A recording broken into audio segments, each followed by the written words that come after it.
नमस्कार दोस्तों, स्वागत है आपका हमारे अपने चैनल शेयर मार्केट ज्ञान विद नेहा में।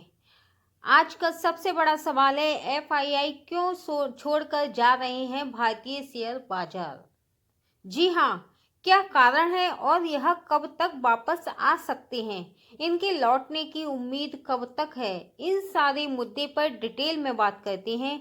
आइए इनको सरल भाषा में समझते हैं। अब बात करते हैं एफआईआई का असली जाने का कारण क्या है। यह यूएस और चाइना क्यों जा रहे हैं। आपने ये तो सुना होगा कि चाइना में शायद एफआई जा रहे हैं, यूएस में वापस लौट रहे हैं, लेकिन मुद्दा क्या है, कारण क्या है वहां जाने का और भारत छोड़ने का। इन सब मुद्दों पर बड़े डिटेल में और देसी भाषा में समझते हैं।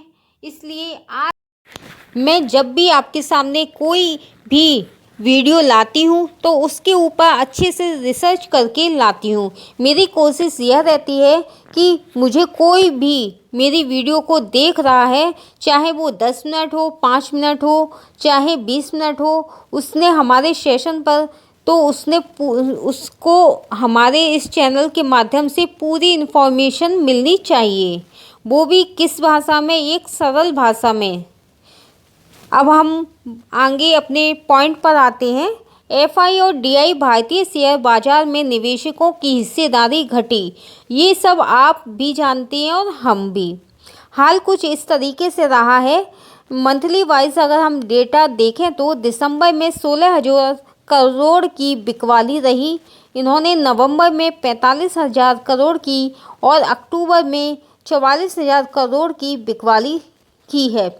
सिर्फ एक ऐसा महीना सितंबर ही था जिसमें उन्होंने 12,000 करोड़ की खरीदारी की। उसके बाद से अभी तक कोई भी ऐसा महीना नहीं आया जिसमें उन्होंने अच्छे से खरीदा हो। किसी दिन थोड़ा बहुत खरीद लिया, बेच लिया, वो बात अलग है, लेकिन जो मोटा मोटी तौर पे देखा जाए तो अभी तक शेयर बाजार में बिकवाली ही होती चली आ रही है और वो भी अभी तक जारी है। लेकिन क्या ये ऐसा हो सकता है बिकवाली ख़त्म होकर के भारत में ये वापस इंटरेस्ट दिखाएंगे या पैसा डालने को तत्पर हो जाएंगे। वो उस फैक्टर भी समझते हैं। वो फैक्टर क्या हो सकता है। उनके पहले थोड़ा ख़रीदारी वगैरह था भी, लेकिन सितंबर आखिरी था, उसके बाद से उन्होंने कोई भी शेयर मार्केट में ख़रीदारी नहीं की है। तो अब बात करते हैं, सबसे ज़्यादा जो बेचे जा रहे हैं वो घरेलू शेयर को सबसे ज़्यादा बेचा जा रहा है एफआई के द्वारा। घरेलू शेयर मतलब डोमेस्टिक शेयर, कहने का मतलब है हमारे देश के जो कंपनियां हैं उन कंपनियों को खूब भरपूर बेचा जा रहा है। उन्होंने अब तक एक चीज़ समझी है, इसमें भी आप अगर देखेंगे तो मिड कैप और स्मॉल कैप की शेयर को सबसे ज़्यादा बेचा जा रहा है। उन्होंने ब्लू चिप में कम इंटरेस्ट दिखाया है। ब्लू चिप में वो कम इन्वेस्ट करते हैं क्योंकि जो ब्लू चिप के शेयर होते हैं उसमें वो अपनी चाल से बढ़ते हैं, और ये एफआई जो होते हैं स्मॉल कैप और मिड कैप में ज़्यादा पैसा इन्वेस्ट करते हैं, क्योंकि स्मॉल कैप और मिड कैप में जो रिटर्न जल्दी ज़्यादा रिटर्न देने की कैपेसिटी होती है, इसलिए वो स्मॉल कैप और मिड कैप में पैसा लगाते हैं। और सबसे ज़्यादा जो बेचा भी है उन्होंने वो स्मॉल कैप और मिड कैप के सबसे ज़्यादा शेयर बेचे हैं। लगातार 3 से 6 महीने से अभी तक बिकवाली जारी है। तो ये जो इन्वेस्टर होते हैं ये क्या करते हैं कि जिसमें जल्दी रिटर्न मिलता है उन शेयर में ज़्यादा इन्वेस्ट करते हैं।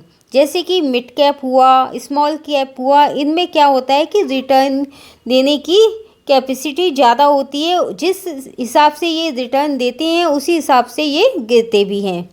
तो पिछले 3 से 6 महीने से लगातार मिड कैप और स्मॉल कैप में गिरावट देखी जा रही है।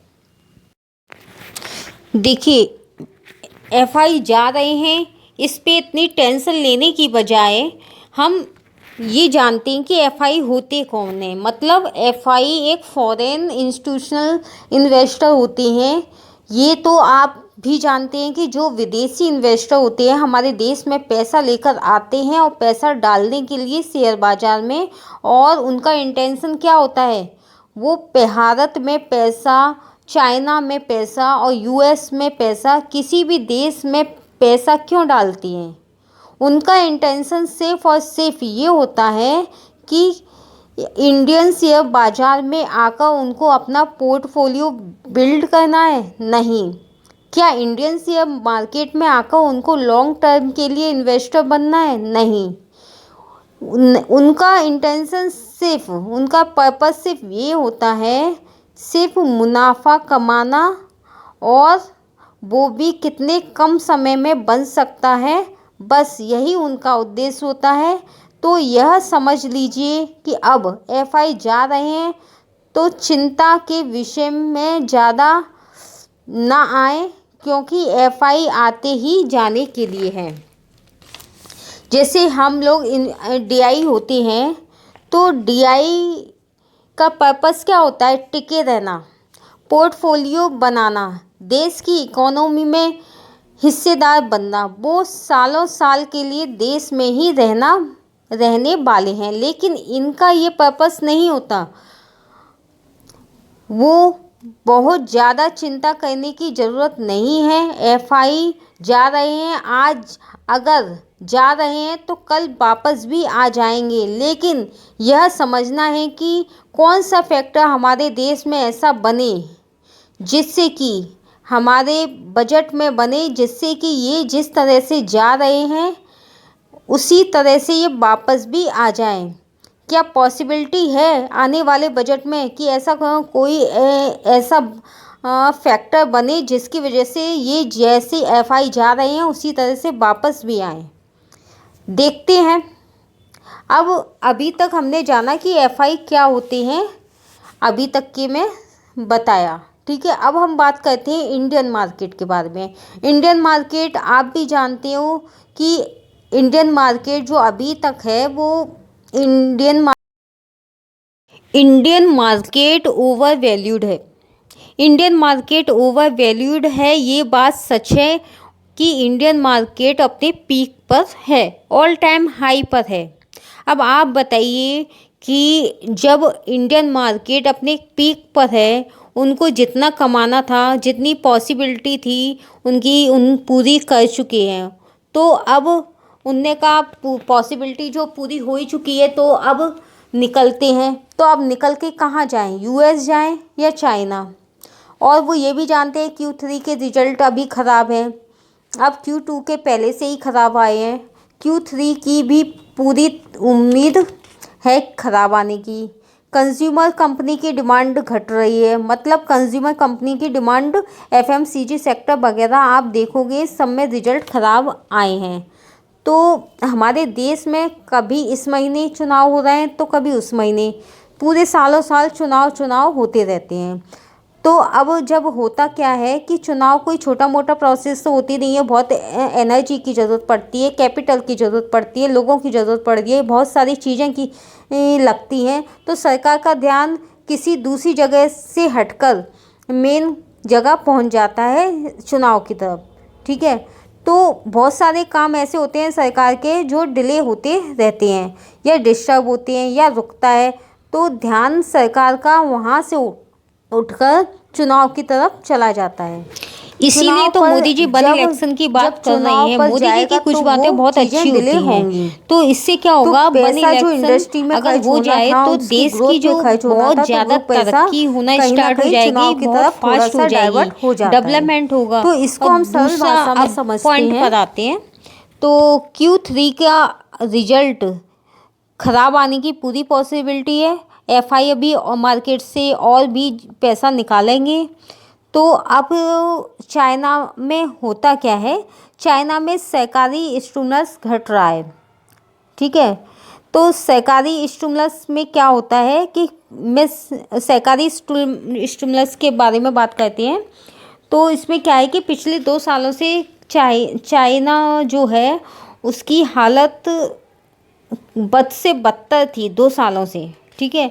अब फिर वहाँ अगर किसी देश की इकोनॉमी ख़राब होती है तो उसकी इकोनॉमी को ठीक करने की जिम्मेदारी किसकी होती है? सरकार की। किसकी रिस्पॉन्सिबिलिटी होती है? सरकार की। तो सरकार उस इकोनॉमी को ठीक करे कैसे? तो अब सरकार किसी देश की इकोनॉमी को कैसे ठीक करेगी? राहत देकर। राहत कैसे देगी? इकोनॉमी को ठीक करने के लिए रेस्पॉन्सिबल कौन होते हैं?